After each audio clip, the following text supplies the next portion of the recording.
This week, I'm driving the 2022 Jaguar Ipace HSE EV 400.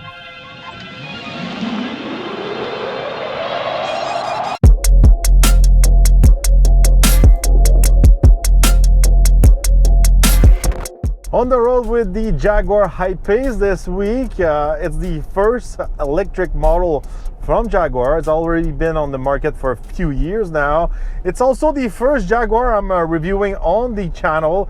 I'm pretty surprised the first Jaguar I'm driving on the channel, it's not a petrol one, but an electric one. So I would have never thought this. Speaking of battery, this one's got a 90 kilowatts battery with two electric motors. This is good for 394 horsepower and 512 foot-pounds of torque. This powertrain, it's not the most powerful one on the market. It's not the latest technology in the battery, but I'm gonna test the performance. All right, now I'm gonna test the acceleration with the Jaguar Ipace. I'm gonna put it in dynamic mode. And we're ready to go. Strong off the line, not that quick. There you go. You can do the 0 to 100 kilometers in about 4.8 seconds, 4.5 seconds, 0 to 60 miles an hour. For a sport SUV, coupe SUV, fully electric, it's not that quick, I could say. Newer models like the BMW iX and stuff like that. Even the Ford Mustang Mach-E with the GT performance package, it's quicker than this. For 2022-2023 standard, it's kind of slow for an electric car. Driving the Ipace, it's a nice mix of comfort and sport driving. It feels a little bit like being behind the wheel of a BMW, I could say. But still, it's a heavy electric car. It feels like an SUV who's been lowered down to the ground. It's not the most comfortable one. It's not the sharpest for the handling, but it's got a nice mix right in the middle.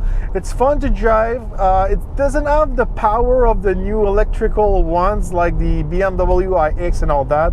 So once you're at higher speed, it doesn't have the torque and the pickup you'll find in the new BMWs or the new Mercedes-Benz. It feels really we're inside of a older generation of electric car. It really feel I'm driving something's got out like a few years ago. It's the case too, but after driving this car for a few days, I could say this car needs an update to really keep up with the competition. This is part of the game of the new electric cars.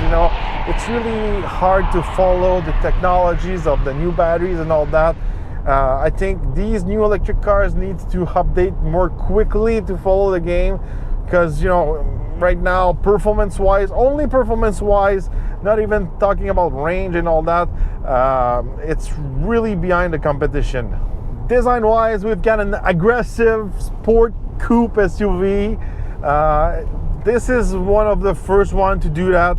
Now these days, all the electric cars look like these coupe SUVs. But I think Jaguar and the Ford Mach-E were the first ones really to do this design. So I don't have any complaint about the design, because they were one of the first one and the other one's been just following the game. Cool design. I like those massive 22 inches wheels with the carbon fiber finish and all that. This is cool. Really aggressive design. There's a couple of key feature inside of this design. I'm not sure how it's gonna held up during our harsh winter here in Canada. That air vent in the hood, that spoiler in the back, there's no wiper in that rear window and all that. Couple of details like that, it just, for me, it feels this car's been designed for other markets than Canada. Interior-wise, it's not the most spacious electric car I've been testing lately.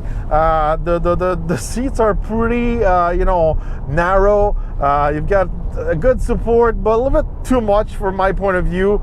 It feels sporty, but still we're inside of an SUV. I was expecting more comfort.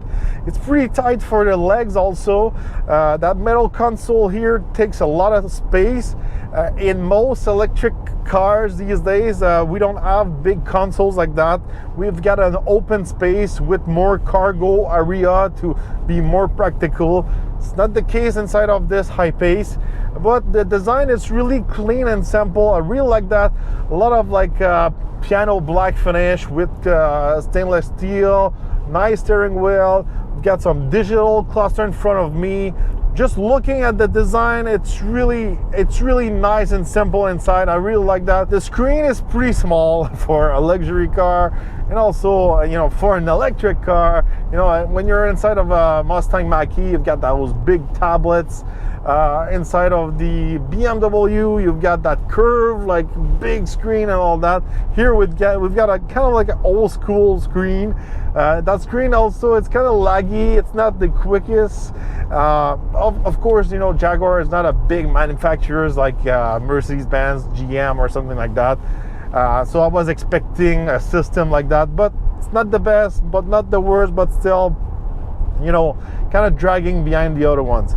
Speaking of the metal console, this is pretty cool. We've got other screen also with some fancy buttons you can press and pull for your climate. Stepping in the back, not a ton of space, especially again when you compare it to other electric cars. We've got a hump in the middle. Usually an electric car is flat, so it's not the case here. Not really spacious. Looking at the trunk, normal kind of like cargo space. It's cool to have the hatchback, rear door, but cargo wise, it's pretty normal for this type of sport full electric SUV. Range wise, you can do around 396 kilometers. This is the EPA numbers. This week I've seen around 350. This is what I've been experiencing this week. Again, those numbers are not the best. These days, the 2022 models, 2023 models, we've got numbers around the 450 kilometers. Some of them hits over 500 kilometers. Having 100, 200 kilometers more, it's night and day these days, and this is what's really killing those luxury full electric cars. Updating those batteries and the latest technologies, the latest performance, the range and all that. For me, 350 kilometers for a sport SUV over $100,000 these days in 2022 for me is just not enough. Even this week I was struggling to get back my charge on this Ipace. I've been plugging that Ipace 2 times on fast charger. I put $60 of electricity inside of this Ipace this week. It's a lot of money for recharging an electric car. I know I've been using the fast charger and all that, but still, all the other latest generation of EVs I drove this summer, I was able to recharge it at home without a level 2 charger. Maybe it's the electric platform. This is an older electric platform. It's not the latest one. The other day I drove the Genesis G80 electrified with the 100-volt platform. I think that's what really changed the game, for these EVs. It's really on which platform they are based. So speaking of charging time, if you're using a level 1, so it's just like a normal plug at home, it's gonna be around 70 to 80 hours, something like that, something ridiculous. This week I had the battery was like at 30%, and they was saying 60 hours to recharge it on a level 1. So not the best to recharge it on the level 1, obviously, but still, I like to, really try to test all these charger of different level. On a level 2 charger, it's going to be a little bit more than 10 hours. Once again, usually these type of sport SUV is going to be around 7 to 8 hours. This one, 2 hours more. and on a fast charger it's going to be a little bit less than 1 hour.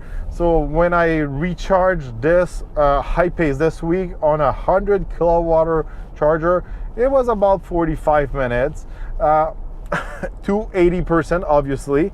And this platform, the top charger, you can plug it on, it's 100 kilowatt. It's not capable to be recharged on a 350 kilowatt because of that platform. It really feels like I'm behind the wheel of a 3 to 2 years old EV and not the latest technology on the market. Price-wise, the Jaguar Ipace starts at $102,800, and the model I'm driving this week is good for $112,243. Pretty expensive, over $100,000, especially here in Quebec. We've got a new tax of cars over $100,000, so it will be even more expensive than that. And this Ipace, it's not well equipped. It's not a fully equipped Ipace. Basically, it's a base one with some cool wheels. The wheels are a really expensive option on this Ipace, but I don't have any spatial finish of the interior. I don't have the spatial seats and all that. I'm pretty sure you can crank up the price over $130,000 for this Ipace. It's pretty expensive. I think, if I drove this Jaguar I-Pace 2 to 3 years ago, I would be satisfied with those performance, those numbers, this range, this technology, this luxury, this type of driving. But we're in 2022, 2023. This kind of price and all those spec it doesn't add up with the competition. This car needs an update, especially for the price, to compete with the competition. On any day, even if it's not a luxury sport coupe SUV, I would take a Ford Mustang Mach-E GT Performance fully loaded for 20 to 30,000 less. I know it's not a luxury EV, but still, I think that Ford Mustang Mach-E offer more performance, probably more range or similar range, more practical, more comfort and all that. Maybe a little bit less luxury, but still for 20 to 30,000 more, it's a hard pill to swallow from my point of view. And this is really, it's not because the Jaguar I-Pace is not a good product, it's because this product came out a few years ago and it's victim of those new generation of EVs evolving too fast, just like our phones. And it's gonna be the same case for the latest one which just came out yesterday. In 2 to 3 years, they're gonna need an update more quickly than the models we had before. So let me know in the comments what you think about the Jaguar I-Pace. Don't forget to subscribe, like, and share. And we're gonna see each other on the next review.